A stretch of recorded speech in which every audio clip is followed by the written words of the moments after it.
nossas vidas. Quando Deus criou o homem e colocou no jardim do Éden, disse para o homem não comer da fruta do bem e do mal, porque no dia em que dela comesse, ele morreria. Isto é, a morte espiritual, e como consequência da morte espiritual veio também a morte física. Entretanto, Deus nos ama tremendamente, um amor tão grande, tão infinito, que Ele não poupou o seu próprio Filho e o mandou vir a esse mundo para morrer na cruz do Calvário no nosso lugar. Aí você percebe então que nós, seres humanos, estamos com uma séria dificuldade diante de Deus, um sério problema diante de Deus, porque somos amados de Deus, mas ao mesmo tempo o Senhor precisa punir o pecado que nós praticamos, e sobre nós pesa uma sentença terrível, que é aquela que a alma que pecar, essa morrerá. Ou seja, todos nós estamos debaixo desta sentença, desta condenação. Mas então Deus tomou uma providência. Ele enviou seu Filho Jesus, e a Bíblia diz que na plenitude dos tempos Deus enviou seu Filho, nascido de mulher, nascido debaixo da lei. Então Deus enviou seu Filho Jesus para pagar o preço dos nossos pecados, para pagar a pena que estava sobre nós, a condenação que pesava sobre nós. E nesta noite eu quero falar com vocês a respeito do que o Senhor Deus fez para nos resgatar da morte eterna, para nos dar a vida eterna. E a primeira coisa que eu observei nesse versículo que acabamos de ler, de Mateus 20, 28, que diz, não lemos ainda, né? Vamos ler agora. Mateus capítulo 20, verso 28.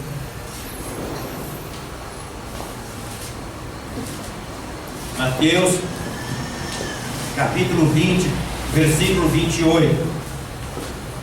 Assim diz a palavra de Deus: tal como o Filho do Homem não veio para ser servido, mas para servir e dar a sua vida em resgate de muitos. Tem uma outra tradução que diz: assim como o Filho do Homem não veio para ser servido, mas para servir e dar a sua vida em resgate de muitos. Então Deus deseja que todos os homens sejam salvos. Por isso Ele deu seu Filho para resgate de muitos. Jesus não veio a este mundo, conforme o texto diz, para ser servido. Ele veio para servir. E a palavra usada aqui no grego é diáconos.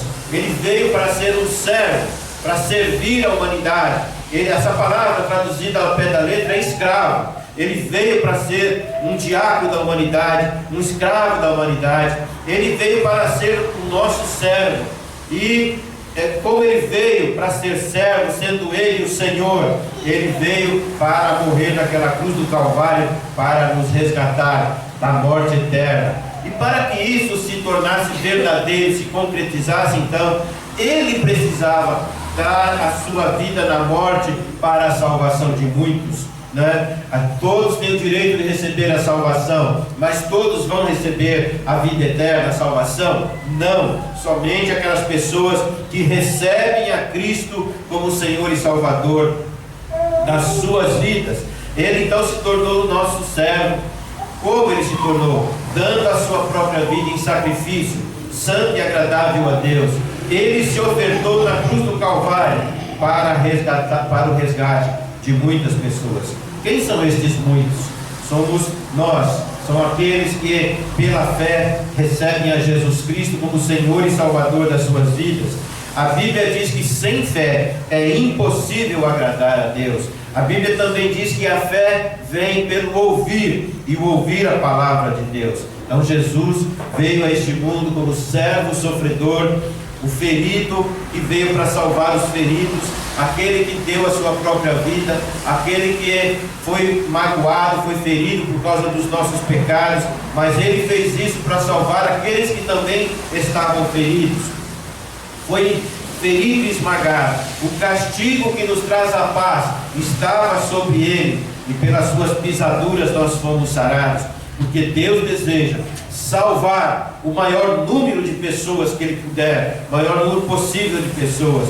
Paulo, em sua carta ao Timóteo, ele diz: pois isto é bom e agradável diante de Deus, nosso Salvador, o qual deseja que todos os homens sejam salvos, e cheguem ao pleno conhecimento da verdade, porque há um só Deus, um só mediador entre Deus e os homens, Cristo Jesus, homem, o qual se deu a si mesmo para resgate, em resgate por todos, para servir de testemunho ao seu tempo. Ele então se deu voluntariamente, ele se entregou voluntariamente para poder nos resgatar da condenação eterna. Há uma terrível condenação que pesa sobre o ser humano. A alma que pecar, essa morrerá. Todos pecaram e separados estão da glória de Deus. Então Jesus veio para o resgate. O Senhor Deus, segunda coisa que eu quero enfatizar aqui a respeito do resgate de muitos, é que o Senhor Deus nos justificou gratuitamente por sua graça, através da pessoa de Jesus. Em Romanos 3, 24, ele diz: sendo justificados gratuitamente pela graça, mediante a redenção que há em Jesus. Mediante a redenção que há em Jesus. Deus nos justifica pela fé em seu Filho Jesus. Não há outro nome dado entre os homens pelo qual importa que sejamos salvos. Nós não somos justos. Por melhor que a pessoa seja, por mais honesta, por mais direito, ela não é uma pessoa justa, porque ao mesmo tempo que faz muitas coisas certas, também comete injustiça. Mas o Senhor Deus nos declara justos por causa da sua infinita graça, através de Jesus Cristo nosso Senhor. Através dele, Filho de Deus, Filho único de Deus, nós somos absolvidos da condenação que pesa sobre todos nós. Justificar é considerar inocente. Justificar é considerar justo aquele que não é justo. E a justificação é pela fé. Nós vamos viver pela fé. Paulo, escrevendo aos Gálatas, ele fala assim: sabendo contudo que o homem não é justificado por obras da lei, mas sim pela fé em Cristo Jesus.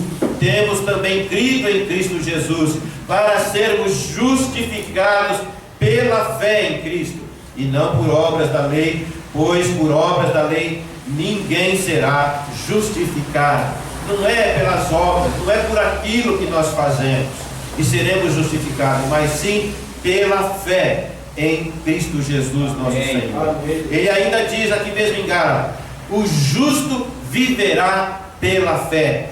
E é pela fé então, precisamos crer que a morte de Cristo Jesus na cruz do Calvário foi por amor a nós, e ninguém mais pode nos resgatar do império das trevas, da morte eterna, a não ser Jesus Cristo, porque Ele foi o único que não pecou, que não cometeu pecado. Ninguém pode morrer pelo outro, porque todos somos pecadores. Um pecador não pode salvar outro pecador, mas alguém que nunca cometeu pecado pôde dar a sua vida na cruz do Calvário. E Ele fez isso pelo seu grande amor, pela sua graça. A palavra graça é usada como um ato da bondade de Deus. Deus é gracioso conosco porque Ele é bom para conosco. A palavra graça significa um favor que Deus nos faz e nós não merecemos porque somos pecadores. Graça é um dom, graça é uma dádiva de Deus para nós.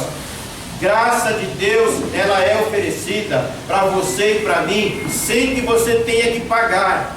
Não é por obras ou merecimentos pessoais, não é porque você faz tudo direitinho que você merece o céu. Tem gente que pensa que se der esmola para os pobres, se der esmola para o orfanato, se não roubar, não matar, ele ganha o céu. O céu não se compra pelas obras ou por merecimento. É um presente de Deus. Eu, por exemplo, ganhei esse paletó. esse blazer.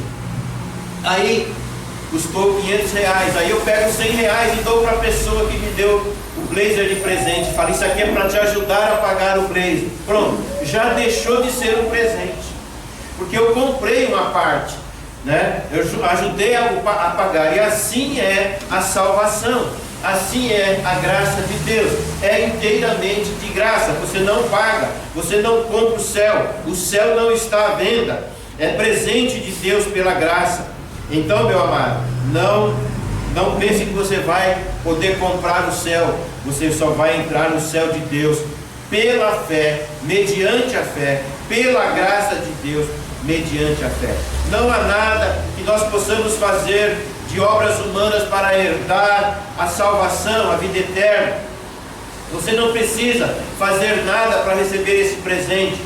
Só uma coisa é necessária: você crer única e exclusivamente em Jesus Cristo para receber a vida eterna. Recebemos este presente pela graça de Deus e não por obras.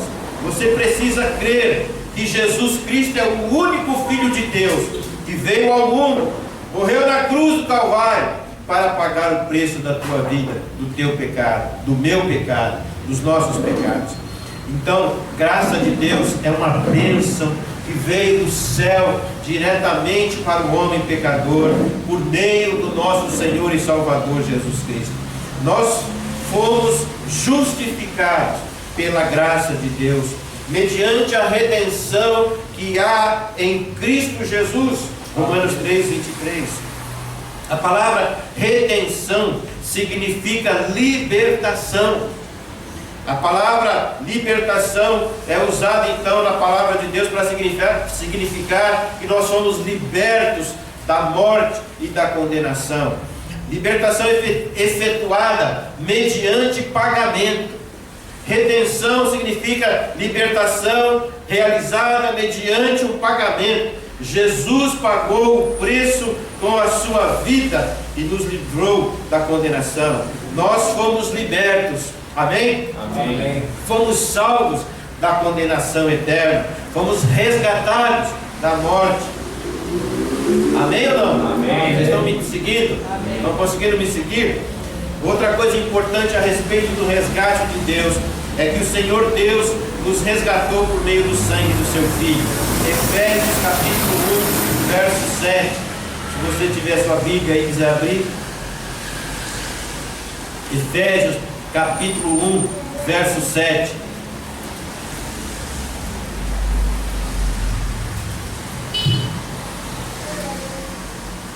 Assim diz a palavra de Deus: em quem temos a redenção pelo seu sangue, a redenção dos nossos delitos, segundo a riqueza da sua graça. Então o Senhor nos resgatou por meio do sangue de seu Filho, deu a sua vida ali. A palavra redenção, conforme eu já disse, não tem o significado de libertação, efetuada mediante o pagamento de resgate. Aquele que crê em Jesus Cristo tem a redenção. Aquele que tem a redenção, então, está liberto da condenação da morte e do pecado. Você e eu temos a redenção, temos a salvação que recebemos pela fé no Senhor Jesus. Eu não comprei a minha salvação com as minhas boas obras, porque eu não sou tão bom assim, nem você. Quem é bom nesse mundo, não é? Todos pecaram. Então não comprei dando dinheiro, nem ajudando alguém necessitado, ou dando oferta na igreja, ou dízimo. Nós não podemos comprar a salvação. O céu está aberto para aqueles que creem. O céu, o caminho para o céu foi conquistado por meio de Jesus. Nós ganhamos então a salvação pela fé em Cristo Jesus. Mas o que é a fé? Muitas pessoas confundem sobre o que é a fé. Alguns pensam que fé é você crer em Deus, acreditar em Deus naqueles momentos difíceis da vida, em que está passando por algum problema, alguma dificuldade, aí corre para Deus. Meu Deus, me ajuda, me socorre, né? Aí passa o problema, acabou a fé. Outros acham que a fé é uma emoção que vem para a igreja, ou os louvores se emocionam, muitos choram copiosamente, pois sai daqui, volta para a dura realidade da vida, acabou a fé. Outros pensam que a fé é na cabeça, na mente, chamada de fé intelectual. Eu acredito na Bíblia, eu acredito em Deus, acredito em Jesus, mas acredita como se fosse um livro de história. Crer na Bíblia como se fosse um livro de história. A mesma fé que eu preciso ter para acreditar que foi o Pedro Álvares Cabral que descobriu o Brasil. Está lá no livro, eu não vi, mas está escrito no livro de história. Eu acredito, esse tipo de fé não salva ninguém. Mas não é porque tem esses tipos de fé que não salvam, que não tem a fé verdadeira. A fé verdadeira, então, é você crer única e exclusivamente em Jesus Cristo, é você receber a salvação pela fé no Senhor, porque o justo viverá pela fé. É você crer que Ele morreu na cruz por você, ainda que você fosse a única e a última pessoa sobre a face da terra, Jesus teria vindo morrer naquela cruz no teu lugar. Se você então crê, você já recebeu a vida eterna, amém? Glória a Deus por isso. Mas se você ainda não recebeu a Cristo como teu Senhor e Salvador, você poderá recebê-lo hoje mesmo no seu coração. O dom, receber o dom da salvação, a dádiva da vida eterna, este presente maravilhoso. Eu não tenho medo da morte, eu não tenho medo de morrer. Está ali minha filha que é testemunha, e vocês também são, os da igreja, que quando eu tive aquele câncer no intestino, eu tive a convicção de que morrer é lucro, né? Viver é Cristo, mas o morrer é lucro. E eu contava para as pessoas que ia fazer uma cirurgia de câncer no intestino, eles me olhavam com o olho assustado assim: mas o senhor está bem? O senhor está se sentindo bem? O senhor não está sentindo nada? Não, eu estou convicto que se eu morrer eu vou para o céu, vou estar com Jesus. Daí depois o Senhor me disse: não morrerei, mas viverei e contarei a obra do Senhor. Amém? Eu estou contando aqui para vocês. O Senhor me guardou e me protegeu, me deu o presente da vida, porque a obra ainda continua. Nós temos, queridos irmãos, nós tínhamos uma enorme dívida para com Deus por causa dos nossos delitos e pecados. Nós somos transgressores da palavra, nós desobedecemos as Escrituras. Delito é uma queda, delito é errar o alvo. O alvo de Deus foi errado, nós atiramos a flecha e não acertamos o alvo. É um passo em falso, nós demos um passo em falso e desobedecemos a santa palavra de Deus. O delito pode ser intencional ou sem querer. Certo homem, ele estava limpando o revólver e disparou um tiro no peito do amigo dele. O amigo morreu, ele foi preso, mas ele chegou diante do juiz e dos jurados e disse: foi um acidente, eu não matei meu amigo de propósito, foi sem querer. Mas isto não o inocentou. Mesmo sendo um acidente, mesmo sendo sem querer, ele tem que pagar o preço do seu crime. Assim também nós. Não adianta eu chegar para Deus e falar: Deus, eu não sabia que isso era pecado. Mas a sua consciência te acusa, diz o Senhor, né? Então, quando nós cometemos delitos e pecados, nós estamos ofendendo a santidade de Deus. Deus é santo, santo, santo. Amém, né? Nós somos os pecadores. Como Deus é rico em graça e misericórdia, conforme diz esse texto que nós acabamos de ler, que Ele é rico em misericórdia, sendo justificados gratuitamente pela graça mediante a redenção que há em Cristo Jesus, e o outro que diz que Ele é rico em misericórdia. Então, como Deus é rico em misericórdia, em graça, Ele oferece a oportunidade da vida eterna para todo aquele que crê e o busca de todo o seu coração. E Ele faz isso por meio de seu Filho Jesus. Amém. Por causa da sua maravilhosa graça, Ele nos resgatou, enviando Jesus Cristo ao mundo para nos dar a vida eterna, para que nós pudéssemos ter um lugarzinho lá no céu. Porque a Bíblia diz que há dois caminhos Dois caminhos só, não há um intermediário. Um é largo e fácil e conduz para a perdição. Outro caminho é estreito, mas conduz para a vida eterna. Daí eu descobri que as pessoas que dizem assim: não, eu não vou entrar por esse caminho estreito, é muito complicado, é muito difícil. Eu descobri que os que estão no caminho largo, e o caminho largo é o caminho das drogas, do homossexualismo, da prostituição, da violência, do crime, é o caminho dos psicotrópicos, é o caminho aonde só tem violência e coisas horríveis acontecendo. Liga a televisão, não precisa ir muito longe, liga a televisão, você já vai perceber como é esse caminho largo. O caminho estreito, a porta é estreita, mas esse caminho conduz para a vida eterna. É o caminho da bênção, é o caminho da paz. Você deita na sua cama, põe a cabeça no travesseiro e dorme em paz, tranquilamente, né? Teus problemas você transfere para Deus. A partir então do momento que nós somos salvos pela graça de Deus, mediante a fé, Cristo vive em nós. É o último ponto do sermão. Lá em Gálatas ele diz: já estou crucificado com Cristo, e a vida que agora vivo na carne, vivo-a na fé do Filho de Deus, o qual me amou e a si mesmo se entregou. Amém. Cristo se entregou por nós. Cristo foi crucificado. E nós, a partir do momento que cremos nele, somos crucificados com ele. E ele diz: agora Cristo vive em mim. A partir do momento que eu o recebo como Senhor e Salvador, ele passa a viver em mim pelo poder do Espírito Santo. A vida que eu vivo agora no corpo, não vivo mais eu. Cristo tem que dirigir a minha vida. Cristo dirige a minha vida. Vivo pela fé. Vivo pela fé no Filho de Deus, o qual me amou e se entregou por mim. Diga: se entregou por mim. Se entregou por mim. Foi por mim que ele morreu. Que ele deu a vida ali no Calvário. Ele se entregou para salvar toda a humanidade.